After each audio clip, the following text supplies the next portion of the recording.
एक असेंबली में इन्होंने 1 लाख वोट चोरी किए। तो आप इमेजिन कीजिए, स्केल समझिए। एक असेंबली में तकरीबन 12 से 15% वोट इन्होंने मैन्युफैक्चर कर दिया। तो अगर चुनाव में 2-3%, 4% की मार्जिन चल रही है तो वो तो गया, राइट। और हमने ऐसा पैटर्न आइडेंटिफाई किया है देश में, जहां पे एक सीट पे धड़ाके से बीजेपी स्वीप करती है या 2 सीटों पे धड़ाके से स्वीप करती है।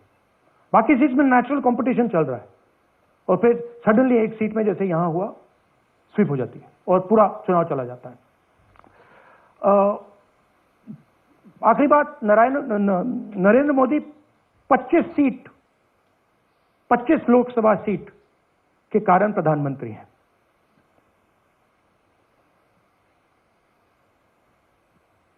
हमें इलेक्शन कमीशन ये डेटा इसलिए नहीं दे रहा है क्योंकि अगर हमने जो यहां माधोपुर में किया, अगर हम इसे बाकी लोकसभाओं में करा देंगे तो देश की डेमोक्रेसी की, लोकतंत्र की सच्चाई बाहर आ जाएगी।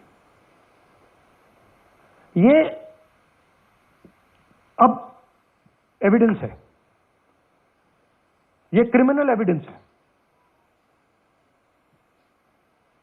और इलेक्शन कमीशन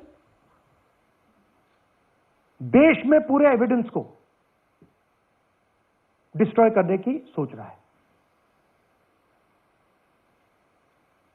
मैंने जैसे कहा, 21वीं सदी है, एक हार्ड ड्राइव पे आप पूरा डेटा रख सकते हो। 100 साल 200 साल का डेटा रख सकते हो, जितना रखना है रख दो।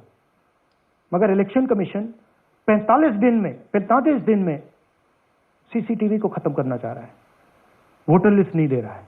तो they are colluding with the BJP, they are helping the BJP destroy the election system in India.